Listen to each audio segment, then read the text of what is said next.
TV सत्यमेव व्रतम। नीलम गोरे सारख्या अत्यंत गडगंज श्रीमंत असणाऱ्या लोकांना पैशाची ददात नाही। एका पदाला 2 मर्सिडीज म्हणजे आतापर्यंत त्यांनी 10 पदं भोगलेली आहे। म्हणजे जवळपास त्यांनी 18 ते 20 मर्सिडीजचा खर्च केला आहे। आता 18 ते 20 मर्सिडीजचा जर खर्च त्यांनी केला असेल तर पैसा चिल्लर आहे त्यांच्याकडे। त्यामुळे त्यांनी जी भाषा वापरली आहे, जे शब्द वापरले, त्याचे कॅल्क्युलेशन माझी लीगल टीम करत आहे। माझ्या लीगल टीम कडून त्याचं ड्राफ्टिंग सुरू आहे। संध्याकाळपर्यंत त्याचं सगळं फायनल ड्राफ्टिंग होईल आणि हा सूट नेमका किती किमतीचा असेल हे सुद्धा आपल्या समोर मी स्पष्ट करेन। दुसरीकडे शरद पवार किंवा त्यांचा पक्ष आहे तो या ऑफरिंग कुठेही प्रतिक्रिया देत नाही।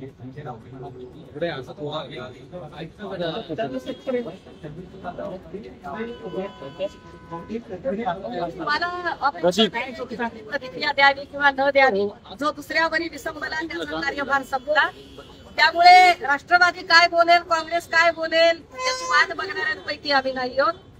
मला असं वाटतं की आमची लढाई लढायला आम्ही सक्षम आहोत। ज्यांना त्यांच्यासोबत मंच शेअर करायचे त्यांनी शेअर करावेत, ज्यांना त्यांचा पाहुणचार स्तुती सुमन जे करायचे ते त्यांनी करावं। आम्हाला त्याच्यावरही काहीच आक्षेप नाही, बोलायचं नाहीये। आमची लढाई लढण्यासाठी आम्ही समर्थ आहोत, सक्षम आहोत। त्यामुळे कोण काय बोलतय किंवा बोलत नाही हा मुद्दा माझ्यासाठी महत्वाचा नाही। शिवसेनेमध्ये भास्करदादा जाधव असतील, नितीन बानगुडे असतील, अंबादास दानवे असतील, सुषमा अंधारे असतील, खमकी लोक आहेत आणि आम्ही पुरेसे आहोत।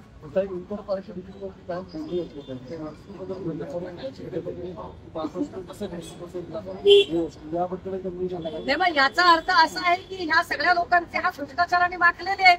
उलट माझं असं म्हणणं आहे की जर असे व्यवहार होत, कारण मला तर पक्षाची 2 वर्ष झाली, त्या 25-30 वर्ष पक्षात होत्या आणि त्या असतानाचा काळ त्या साठत आहे। जर त्या असतानाच्या काळात असं काही घडत असेल तर निश्चितपणे त्याच्या लाभार्थी त्या स्वतः असतील, कारण त्यांनी काल म्हटलं की कलेक्शनचं काम एकनाथ शिंदेवर होतं। त्यामुळे एकनाथ शिंदेला आणि नीलम गोरे या दोघांनाच माहिती असेल की नेमकं किती कलेक्शन झालंय आणि किती नाही। त्यामुळे एकनाथ शिंदेकडे कनेक्शन होतं असं जेव्हा नीलम गोरेंनी काल सांगितलेलं आहे, तर एकनाथ शिंदेची सुद्धा आता ही जबाबदारी आहे। सांगितलेलं कनेक्शन किती त्यांच्याकडे आहे, काय काय आहे त्यांनी जाहीर केली पाहिजे।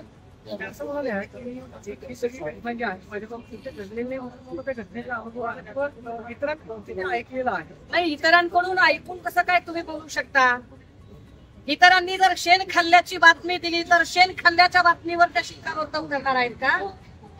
नीलम गोरे म्हणजे कुणी गल्लीतली लल्लू पंजू बाई नाहीये।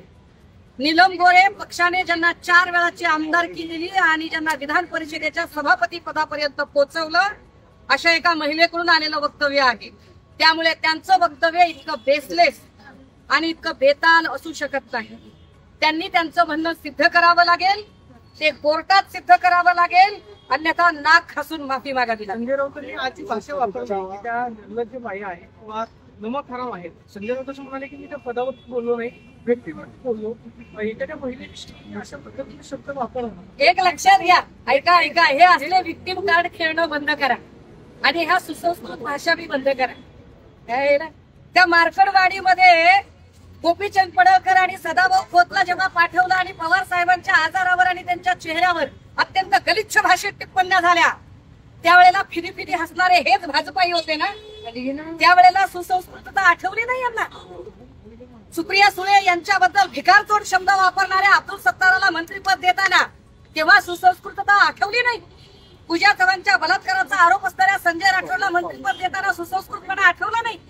सुषमा अंधारे बद्दल अत्यंत गलिच्छ भाषेत बोलणारा वाचा शुराळ संजय शिरसाट, त्यावेळेला तुम्हाला सुसंस्कृतपणा आठवला नाही। बात निकलेगी तो तुम चलत जाए। नीलम गोरे आमचं देणं लागतात। कर्तृत्व नसताना अनेक लोकांची संधी अडवून नीलम गोरेंनी अनेक पदं उपभोगली। मला अशी वेळ त्यांनी आणू नये की मी पत्रकार परिषद घेऊन भारी बहुजन महासंघापासून, आय रिपीट वन्स अगेन, भारी बहुजन महासंघामध्ये प्रकाश आंबेडकरांच्या सहकारी म्हणून काम करत होत्या तेव्हापासून ते आतापर्यंत त्यांनी काय काय केलं, काय काय नाही केलं, या सगळ्या गोष्टी मला बाहेर काढाव्या लागतील आणि त्याची साक्ष देणारे असंख्य लोक आहेत। प्राध्यापक महेंद्र कांबळे असतील, जयदेव गायकवाड असतील, उषा दराडे असतील किंवा कितीतरी चळवळीतले लोक आहेत. अगदी आमदार पाशा पटेलांचा काल फोन आला. पाशा पटेलांनी म्हणा याला इतकं दिल्यावर कसं काय बाईंनी इतकं बेताल वक्तव्य करावं. म्हणजे कुणालाही हे वक्तव्य पटलेलं नाही, चळवळीतले अनेक लोक.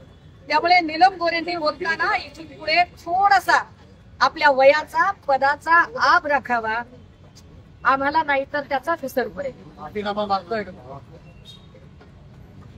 माफी जरी मागितली, नीलम गोरेंनी नाक घासून जरी माफी मागितली तरी आमचा लढा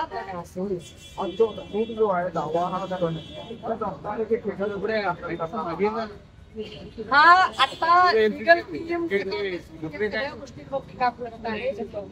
आणि लीगल टीमचं फायनल ड्राफ्टिंग माझ्या हातात 4 ते 5 वाजेपर्यंत तेव्हा मी अजून नाही माझ्या अधिकृत अकाउंट करून सगळे आपल्याकडे